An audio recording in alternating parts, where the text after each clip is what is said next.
Olá pessoal, eu sou o professor Vicente Olsen, sejam muito bem-vindos. A gente vai trabalhar aqui um pouco da história do século XIX, dando destaque aos processos do imperialismo, neocolonialismo e, claro, da segunda fase da Revolução Industrial. Todos esses assuntos eles são fundamentais para a gente entender o que ocorre na primeira metade do século XX, entre eles as duas grandes guerras. Nessa primeira questão aqui, pessoal, nós temos o seguinte texto de apoio. Com o apogeu da sociedade industrial e do elogio ao trabalho, os povos que não acompanhassem o grau de desenvolvimento europeu eram condenados à inferioridade. Assim, ampliam-se as correntes que explicam a inferioridade dos povos da África por meio de argumentos ecológicos, tais como o meio quente e o solo fértil, produzindo abundância de alimento, levavam os africanos a uma vida mais tranquila, ao recolhimento familiar. Toda essa riqueza natural propiciava menor desenvolvimento da inteligência e menor diligência. Nós temos aí a referência bibliográfica e percebam que esse texto está reforçando uma ideia muito comum lá no século XIX, que era do determinismo geográfico, de que a geografia determina a forma como as sociedades vão viver e vão se organizar. Taxando então esses povos africanos de inferiores e de preguiçosos, de poucos diligentes e inteligentes, porque eles já tinham tudo ali muito fácil, a abundância de alimento, entre outros aspectos. Aí vem o comando da questão. O racismo gerado no contexto do imperialismo industrial do século XIX relaciona-se com os objetivos europeus de...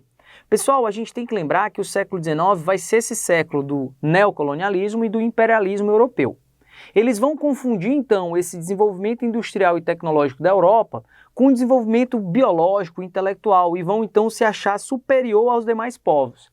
Essa inferioridade dos demais povos legitimava, então, o processo imperialista e neocolonial promovido pela Europa. Vale lembrar que as ciências da época vão estar embriagadas, então, desse viés racista e preconceituoso. E também vão surgir várias pseudociências, ou seja, ciências falsas que também legitimavam essa exploração. Eu já falei do determinismo geográfico, mas eu poderia falar aí de várias outras, como o darwinismo social, que vai ser uma deturpação das ideias de Darwin, afirmando que existiam seres biologicamente inferiores aos outros, seres humanos biologicamente inferiores aos outros. E nós vamos ter também a frenologia, que era um estudo que dizia que, de acordo com as características biológicas, nós tínhamos aí alguns comportamentos sociais dessas pessoas. Então, ele quer saber o seguinte, de novo aqui o comando da questão. O racismo gerado no contexto do imperialismo industrial do século XIX relacionava-se com os objetivos europeus de a. Estabelecer campanhas de evangelização e de orientação sanitária para os povos do continente africano. Essa afirmação ela está errada, pessoal, porque o intuito maior era legitimar essa exploração colonial. Tudo bem que as igrejas protestantes elas vão também acabar contribuindo para esse processo, mas não havia essa preocupação sanitária essencialmente. B. Manter as correntes do tráfico africano em direção ao Novo Mundo. Essa afirmação ela está errada porque isso é típico do colonialismo, mas não do neocolonialismo, até porque num contexto neocolonial de industrialização, a mão de obra escravizada ela vai começar a ser combatida. Inclusive as grandes potências europeias, sobretudo a Inglaterra, vão pressionar para que os países da América promovam aí a abolição da escravidão, como foi o caso do Brasil, por exemplo. Por quê? Porque a escravidão ela acabava concorrendo com a mão de obra assalariada, diminuindo aí o mercado consumidor de produtos industrializados. Claro que também, sejamos justos, há ainda o discurso humanista, o discurso contrário ao processo escravista, mas de fato esse peso econômico aí da questão da mão de obra assalariada ser ampliada, ele vai ser um fator determinante. C. Integrar cidadãos africanos aos quadros políticos europeus. Não há essa preocupação em assimilar essa cidadania africana à Europa, Pelo contrário, esses caras eram vistos como inferiores, Então a gente, europeu, branco, civilizado, industrializado, teríamos que levar a civilização para esses povos. Era um fardo, então, que os europeus tinham que carregar e tinham o dever de fazer. D. Justificar e legitimar a dominação sobre os povos africanos, utilizando, para isso, o discurso civilizatório. Esse é o nosso gabarito. O item correto, portanto, é o D. Afinal, é justamente isso. Eles queriam, através dessas ciências, dessa pseudociência, até mesmo da religião, legitimar o processo de exploração colonial, assim como dominar esses territórios utilizando esse discurso de civilização. Nós vamos ajudar esses povos incivilizados a se civilizarem. Por fim, o E nós temos promover a cooperação política com os novos países africanos, assim como a alternativa C, o item C está errado, esse também está. Afinal, não há essa ideia de cooperação e de assimilação, e sim de exploração. Beleza? Bom, pessoal, nossa próxima questão, a gente tem aqui os Estados Unidos no século XIX, né? Dentro desse contexto aí de industrialização, de crescimento comercial, os Estados Unidos, que era uma colônia até o século XVIII, né? Vai se tornar aí um país independente, uma república, e ao longo do século XIX vai se industrializar. Vamos ver então o que é que a questão pede. No caso da história americana, um dos eventos mais retratados pela memória social é, sem dúvida, a chamada Marcha para o Oeste. Mesmo antes do surgimento do cinema, esses temas já faziam parte das imagens da história americana.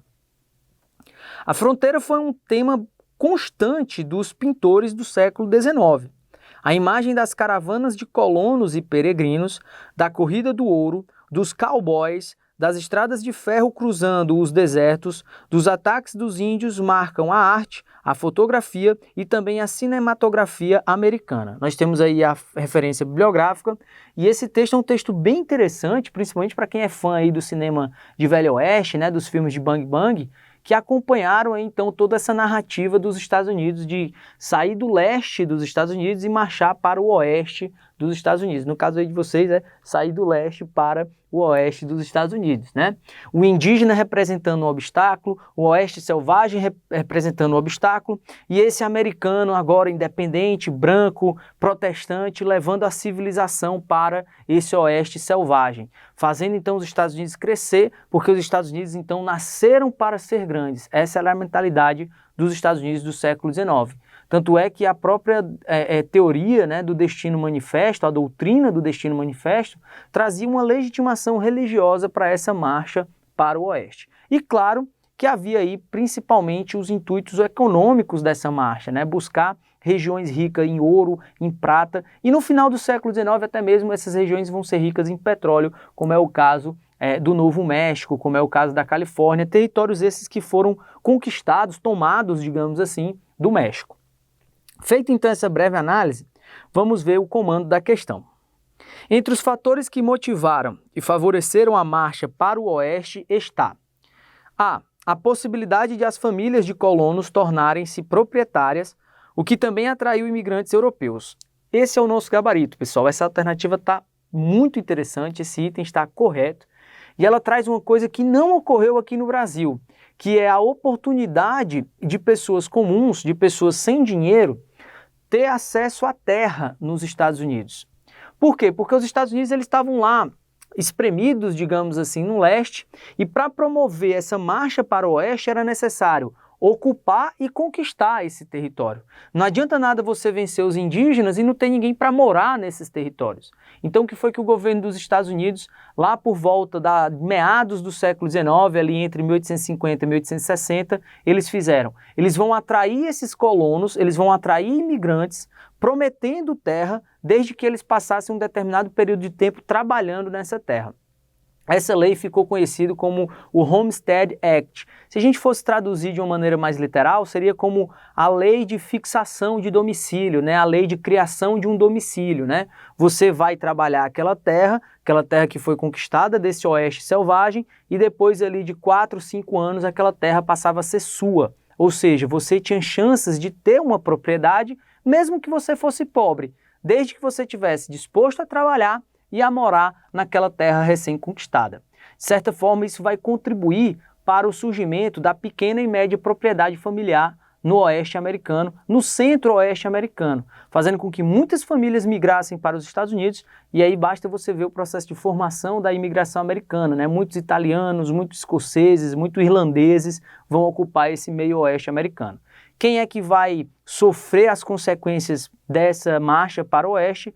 Principalmente os mexicanos, que vão perder os territórios de Novo México, Utah, Texas e a Califórnia, territórios grandes, ricos em ouro, prata e petróleo, mas quem mais vai morrer nesse processo, perder terras nesse processo, quem mais vai sofrer com tudo isso, sem sombra de dúvidas, são os indígenas, os nativos norte-americanos. B. O desejo de fugir da região litorânea afundada em guerras com tribos indígenas fixadas ali, desde o período da colonização. Esse item B está incorreto, pessoal, porque os indígenas eles não estavam mais habitando o litoral leste dos Estados Unidos, eles tinham fugido aí para um processo da região centro-oeste dos Estados Unidos, o que torna então essa alternativa incorreta. C. A beleza das paisagens americanas, o que atraiu muitos pintores e fotógrafos para aquela região. Galera, isso aqui não tem nenhuma relação com a realidade. Não adianta a coisa ser linda, bonita e maravilhosa se não tem recurso econômico, se não tem atividade econômica, se não tem transformação do trabalho feito por colonos. Então essa alternativa está errada. D. O avanço da indústria cinematográfica que encontrou no Oeste o lugar perfeito para a realização de seus filmes. Pessoal, a marcha para o Oeste é século XIX, né? O cinema só vai surgir no final do século XIX na Europa, e esse cinema americano do Velho Oeste só surge mesmo no século XX, né? Os famosos filmes de western, o que torna então esse item inviável. A existência de terras férteis que incentivaram a ida para o Oeste de agricultores que buscavam ampliar suas plantações de algodão. O algodão ele é típico do sul dos Estados Unidos e não do oeste dos Estados Unidos. Alternativa correta, o item correto, mais uma vez, é A. E para finalizarmos aqui, pessoal, nossa última questão também sobre esse contexto do século XIX. A África também já serviu como ponto de partida para comédias bem vulgares, mas de muito sucesso, como Um Príncipe em Nova York e Ace Ventura, Um Maluco na África. Em ambas, a África parece um lugar cheio de tribos doidas e rituais de desenho animado. A animação O Rei Leão da Disney, o mais bem-sucedido filme americano ambientado na África, não chegava a contar com um elenco de seres humanos. Esse texto é um texto, então, sobre como o Hollywood vê, né? Como os cinemas de Hollywood, os estúdios de Hollywood veem a África. Inclusive está aí na nossa referência bibliográfica, né? Filmes de Hollywood sobre a África ficam no clichê. É interessante, às vezes, vocês lerem esses textos, essas fontes bibliográficas, porque elas, às vezes, ajudam a gente a entender o que é que a questão está trabalhando. Aí vem o comando da questão. A produção cinematográfica referida no texto contribui para a constituição de uma memória sobre a África e seus habitantes. Essa memória enfatiza e negligencia, respectivamente, os seguintes aspectos do continente africano. Galera, essa visão do Ocidente em relação à África é uma visão ainda embriagada lá do século XIX, de preconceito, de racismo, de etnocentrismo, onde a gente avalia a cultura do outro a partir dos nossos próprios valores culturais. E aí a gente tem essa imagem de que a África, então, é selvagem, é exótica, é exuberante, tem o Tarzan, tem gorila, né, tem o leão, e aí é um monte de tribo, mas muitas vezes a gente para e esquece para lembrar, né, de que a África do Sul é uma potência econômica emergente hoje em dia, né? A Nigéria é a terceira maior produtora de cinema do mundo. Então essas coisas muitas vezes a gente não conhece justamente por conta dessa nossa visão embriagada. Dessa forma, a gente vai ter aqui história e natureza. Não, pessoal, ele está querendo uma memória que enfatiza e uma que negligencia. Ele não está enfatizando a história, nem está negligenciando a natureza. Pelo contrário, né? B, o exotismo e a cultura. Opa! Ele enfatiza de fato o exotismo da África, quando mostra essa África selvagem, e de fato negligencia as culturas africanas, que são diversificadas, tá? Então o nosso gabarito é B. O C está incorreto, a sociedade e a economia, porque ele não está enfatizando a sociedade nem negligenciando a economia. Aliás, até está negligenciando a economia, mas não enfatiza a sociedade. D também está incorreto, porque ele não enfatiza o comércio. E a E está errada, porque ele enfatiza a diversidade e negligencia a política. Ele não enfatiza a diversidade, pelo contrário, ele está passando por cima dessa diversidade africana, apontando a África apenas como selvagem, exótica e exuberante. Portanto, o correto é o B. Espero que tenham gostado, pessoal. Bons estudos e até mais. Até a próxima. Tchau!